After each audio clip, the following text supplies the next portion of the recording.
I'm joined now by Independent TD for Roscommon Galway, Michael Fitzmaurice, and Livestock Chair of the ICMSA, Des Morrison. Des, we can see on the VT there that Ciarán has had a very good experience of moving over to contract rearing. It's something that you support yourself. Where do you see the advantages? Well, the main advantages, I suppose, for the host farmer to start with is that farm incomes, as we know, under the, we'll say, livestock end of it, are declining. And I see this as a regular, sustainable income for the host farmer with no volatility except for the costs. They know exactly how much a week they're getting for keeping the animals from the dairy farmer in question, and the security of their work. I also see a big advantage in the sense that the investment in this type of cattle rearing is very minimum because they haven't the raw material to buy. Not like a farmer going out, we'll say in springtime of the year, purchasing a store animal for, we'll say, €1,000 and selling it maybe for 1,100 or even selling it at a loss, what is happening with the beef prices this year. So there's huge advantages there for the host farmer, but there's also advantages for the dairy farmer. Labour is in very short supply in dairy farmers. So the dairy farmer is offloading some of his stock to the host farmer on a contractual arrangement. And that gives the dairy farmer more flexibility on his or her home farm to produce more on the home farm. So there's advantages on both, in both cases, for the dairy farmer and the host farmer that has taken in the animals. Michael, Des points out there are advantages for both the dairy and the dry stock farmer. There was strong turnout at Carrigan-Shannon Teagasc event as well last week on contract rearing. You raised some interesting points at that. First of all, I went to the meeting because I think you need to go to a meeting to hear what's being said. So I think we need to go to the nub of the issue. First of all, say a dairy farmer isn't trying to get somebody to contract rear for the love of them or anything. Obviously it pays better for them that they could have more cows and that the replacements would be reared elsewhere. Second of all, under the nitrates, obviously if you had to rear them yourself and you had extra cows, you'd be in trouble. There's an advantage there for them. And the way I have looked at it, and I've looked at land especially down south, land to rent down south is about €400 an acre. That's the reality of it, and hard got at times at that. And I've looked at the pricing mechanism that is involved in it, and you are actually getting a person elsewhere to rear your animal. I know they have to meet targets. You have to put the inputs into it, and at the end of the day, you say you're not going to be looking at them because they're looking after them. You may call now and again, but that's it. You end up that is all done for you, actually, for less than if you were renting. Now, this isn't, in my opinion, about dairy farmer against suckler farmer. What raised my eyebrow was the likes of Teagasc basically promoting the likes of this.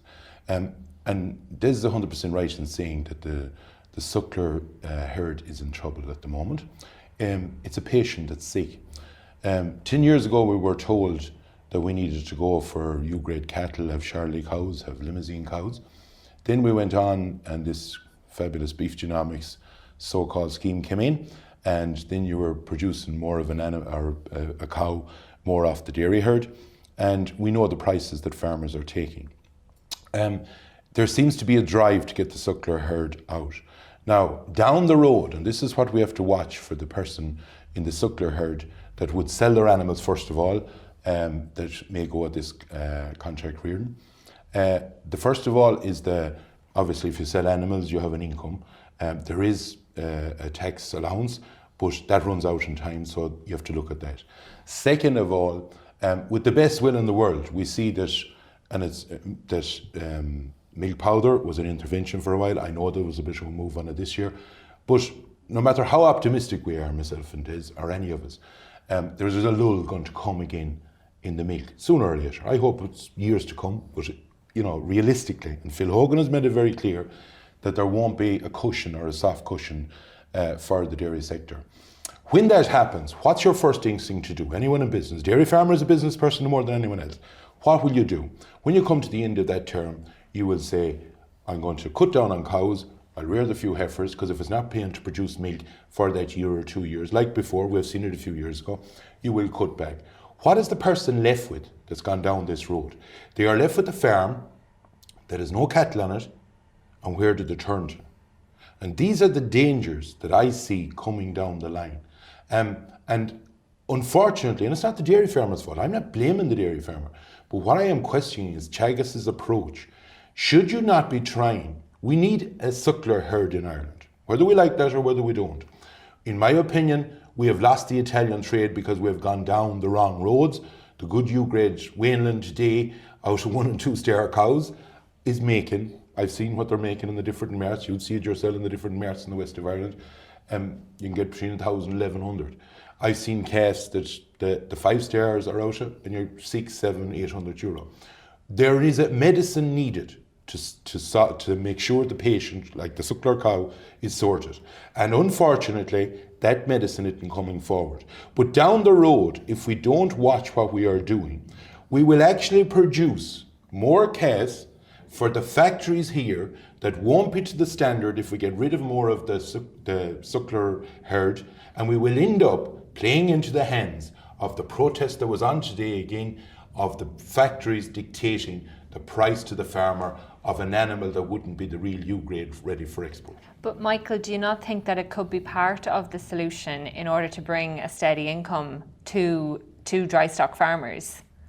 In my opinion, this is a solution at the moment. You may have short-term gain for long-term pain. And I believe that down the road, it will be regretted by farmers. And it's hard to blame farmers at times because, as has been pointed out, the suckler herd at the moment is struggling. Farmers are looking to other options.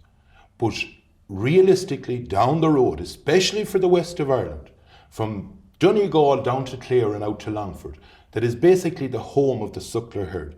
If we lose that, and have a look at the numbers that are increasing, if you've only done 20% you could look at another 100,000 cows disappearing. Well, everything that happens that way is going to actually affect our exports, in my opinion.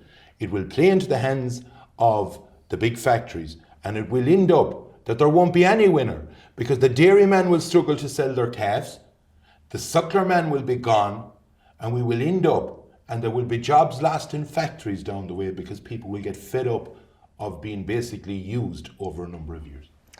Des, do you want to come in on that? And I know, Des, you've pointed out that this could be an option, especially in areas where fodder is a problem, where there is shortage. Well, I seem to support this issue, and we've met with Teagasc and we've met with some of the farmers involved. And the first thing I want to say is, and I'm not here to defend Teagasc, and Michael knows well that, Teagasc is a research and advisory body. Their function is to research and advise farmers. Secondly, they're a semi-state organisation. This initial approach did not come from Teagasc to the farmers. It came actually from bottom up. It came from farmers to Teagasc to advise them mainly on the contractual obligations on this system, because cattle were exchanging under B&B arrangements and all of this for a long time, not alone in the west of Ireland, but all over Ireland. Nearly since the foundation of the state, but it wasn't done on a regularised or a contractual arrangement. All we are doing is giving people another alternative, another economic option to make their farm viable. And it begs me to see why anybody would not give farmers of Ireland that option. And it's not alone in the west of Ireland. This will be all over Ireland, and is all over Ireland at this time. Now, having said that, contract rearing is not for everybody. I want to make that point clear. And Michael is partially correct when he's thrown another side, and I welcome his argument and his debate here with this, and it actually realises what Michael is doing, that it is not for everybody. This is a mutual agreement between two farmers on a contractual basis. What they make out of it or what they do on that is privileged, their own privileged information. But they should not be denied that opportunity, because let's face it, farmers are losing money in your constituency and all over the areas you've talked about, from north to south, along the west coast and all over Ireland, in the systems they're in. So they have two options nearly, the sheep, the suckler, or maybe even forestry in some of your constituency, Michael. I think what we are doing here is giving farmers another option, another alternative to make an income and make their farm viable. Because remember, a lot of these farmers are even part-time farmers. They're not full-time farmers, and dairying would not suit these farmers because they have off-farm jobs in these areas. And if they can make their farm viable, whether it's in Roscommon, whether it's in Waterford, whether it's in Donegal, I think they're entitled and should be given the option. I'm afraid we're out of time. This is a topic that we will be returning to. Thanks very much for joining us.